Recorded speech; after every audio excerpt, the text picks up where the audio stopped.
is, for me, much more than the character on the written page. Hercule Poirot, for me, almost is a real person. You're a detective. I am the detective, Colonel Curtis.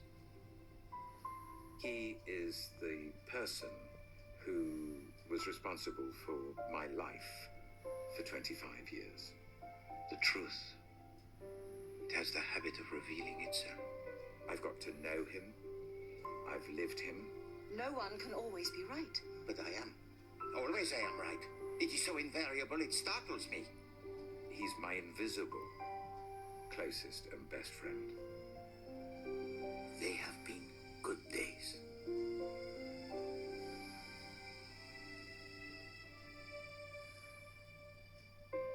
Agatha Christie's Poirot premiered on television in 1989. Voila. Without nothing to which Hercule Poirot cannot turn his finger.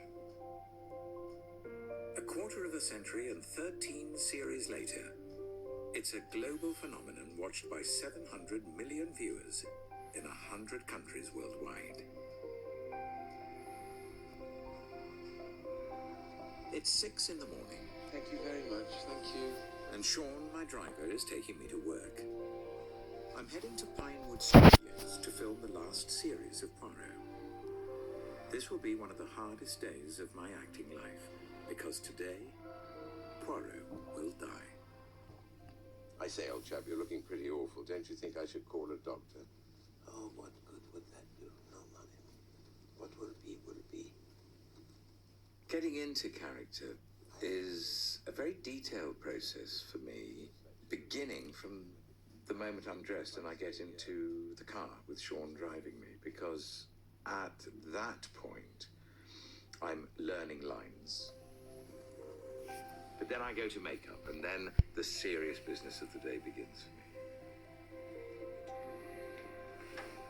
David is a method actor. He dieted for probably about 9 months to lose, I think, about 2 stone. I'm all right. Whereas in all the other films, he looks like a robust little man. In Curtain, he looks like a little sack of bones in a suit. But it'd be good if it helps him look really, really ill. Agatha Christie does the most extraordinary thing. It's the only story in which you see Poirot as a little old man, and it's told through the eyes of Captain Hastings. Hastings? The key to it for me is that moustache.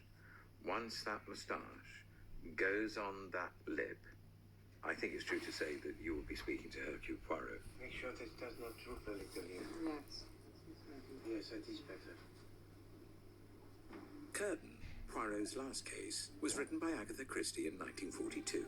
Intended for publication after her death, it was hidden in a bankvault for 30 years before publication in 1975. He knows he has to die. Yes. He could never take the ignominy of being accused of a murder and then hung. We all knew that the final scenes were coming up, and we, in a sense, prepared.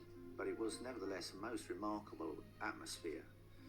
Huge soundstage at Pinewood, with a set built in the centre of it. The room itself, which contained a bed and walls in which he was going to die, was not crowded. It was deliberately kept quiet. Setting?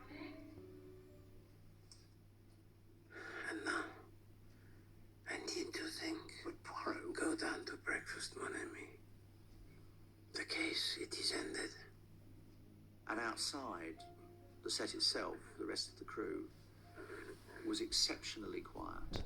Sheila, David's wife, was sitting beside the sound man.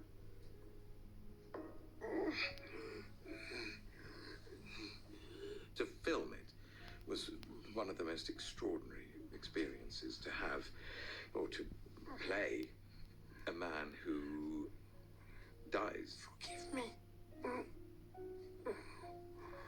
Forgive. Hey, Cameron. 388.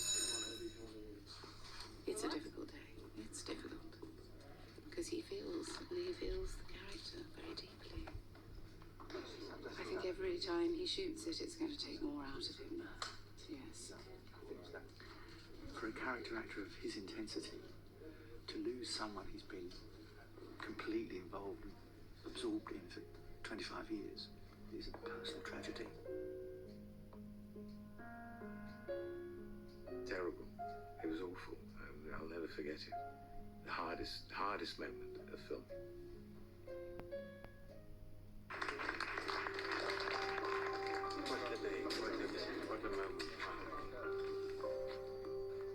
When Curtain was published, such was the sensation of the news of Poirot's death that it made the front page of the New York Times.